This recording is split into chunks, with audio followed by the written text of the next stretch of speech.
These ones I'll harvest the whole of it because it's, can you see, because it's ready. This one is the last born. That's why it looks like orangish. Yeah, so the red ones are very much mature and ripe. Yeah, so you can show them. Yeah, so that is the first one. Yeah, another bunch. Guys, can you see? Yeah, I'm a happy farmer. The story of Naftali Mocha. Naftali Mocha. Naftali Mocha.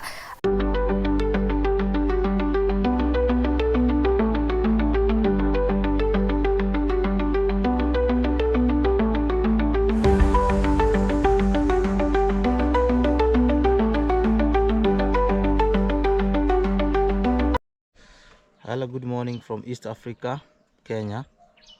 We're in Nyamira County, and this is Riangombe area.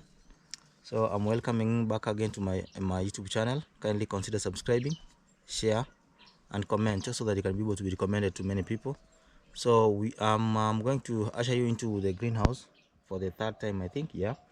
So today I want to show you how we normally harvest our cherry tomatoes or the other tomatoes, but today is because we have only the cherry tomatoes which have ripened. So come in so that I can show you how we normally harvest, and I can also be able to give you some few updates on in the greenhouse. So welcome.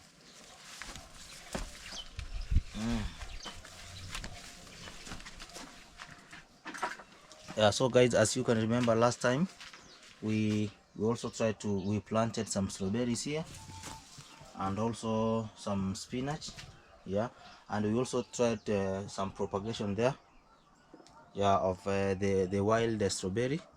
So today the video is about harvesting the cherry tomatoes. So if you can see here clearly, you can be able to see the cherry tomatoes. Yeah, they are now, some of them are ripe, so I wanted to harvest them so that we'll be able to enjoy the fruits of the cherry tomatoes. And we also have this one which is ready, so we shall also harvest it. And I can see that these others, they have started to ripen, so I can't wait to enjoy the full fruit of this greenhouse. Yeah, so as I can see here, the strawberries are doing so well. As can you see, the strawberries are doing so well. All these, they are doing so well.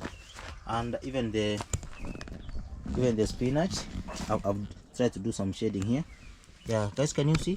This is the spinach. This one, so you can see. Can you see this? Yeah, they have started to germinate. So in a few days time, everything shall be okay. Yeah, so, and I also tried to trim or prune the tomatoes. Yeah, I tried to trim or prune the tomatoes. So now you can see the fruits. The fruits can be seen so clearly. Yeah, so these are the skumawiki, or the kales that I planted, and these are the cabbages. So I can't wait for them to grow. For my propagation, these are the wild strawberries also. Already I can see the cherries. These cherries are coming up. I think they are developing now roots, because even the shoots, if you see the shoots are coming up, it means even the roots are okay. Yeah, the spinach is doing so well. I can't wait to transplant it. Yeah, so today watch me as I start to harvest the cherry tomatoes. Did you know that cherry tomatoes are so tastier than the normal tomatoes? So I think this is something, and they can be able to survive, and they produce so well. So it is something that you can consider doing. Yeah, so for now, let me update you on how I harvest them. So bring the camera close. So like now, these ones, I'll harvest the whole of it because it's, can you see, because it's ready. This one is the last born. That's why it looks like orangish. Yeah, so the red ones are very much mature and ripe. Yeah, so you can show them. Yeah, so that is the first one. Yeah, another bunch. Guys, can you see? Yeah, I'm a happy farmer.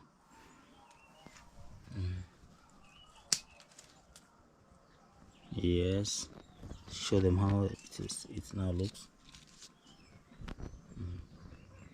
Yeah, you're on with the harvesting.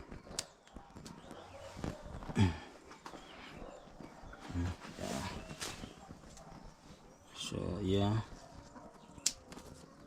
still with the harvesting.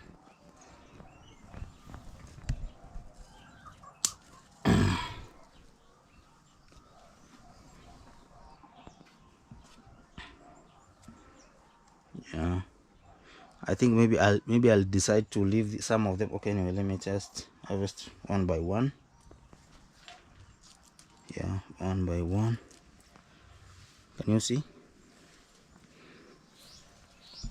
One by one.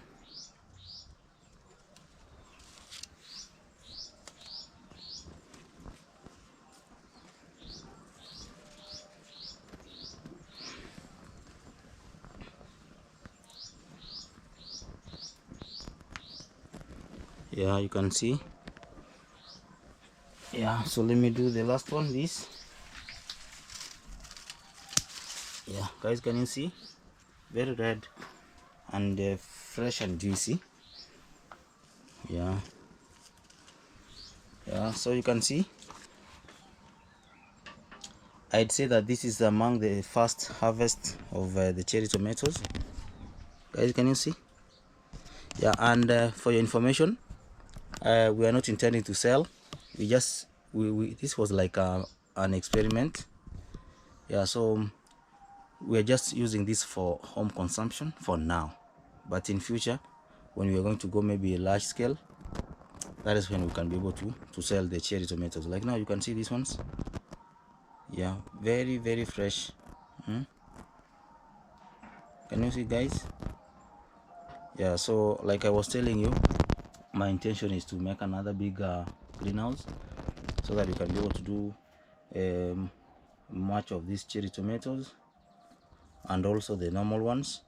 I remember the last time we had harvested these ones, so we are intending to scale up this our small horticulture yeah, farming. Yeah, so that we are going to double the greenhouse. I think it's going to be like this one, like three times of this. Yeah, so a bigger greenhouse. So keep watching my channel so that I can be able to be showing you the progress of our greenhouse. Yeah, for people are asking me, can you show us the structure, your greenhouse, how it looks like? So guys, you can see here, so this is the roof, is the polythene, even the walls are the polythene plus this timber which we use as barrier or fence. And then now this is where the lower side is where the greenhouse breathes. So this is the net, these are net, as you can see, these are net.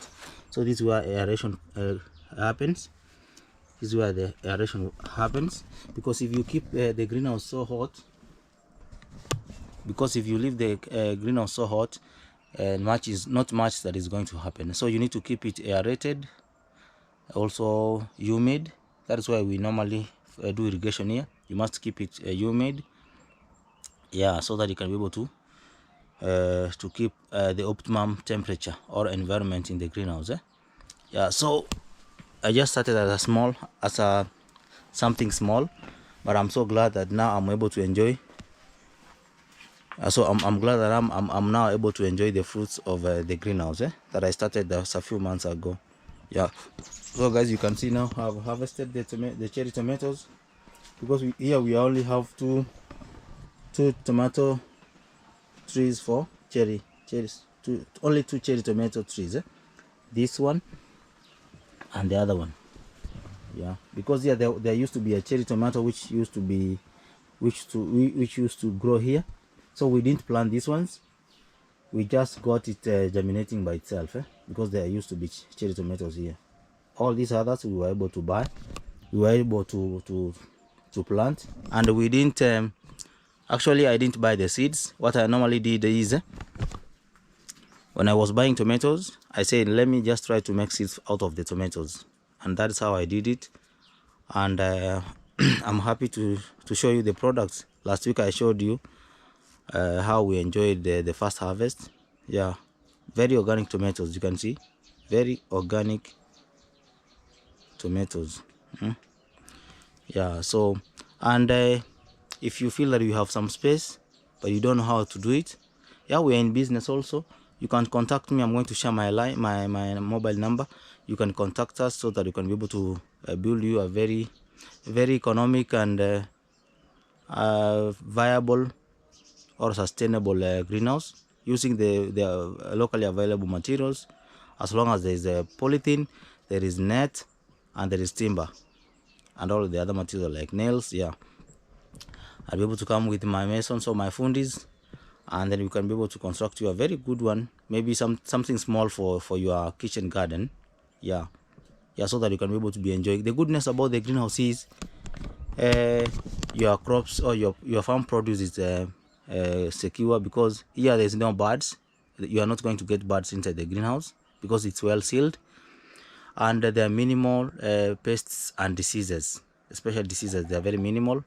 Yeah, because here, like now in our greenhouse, we don't allow many people to enter here.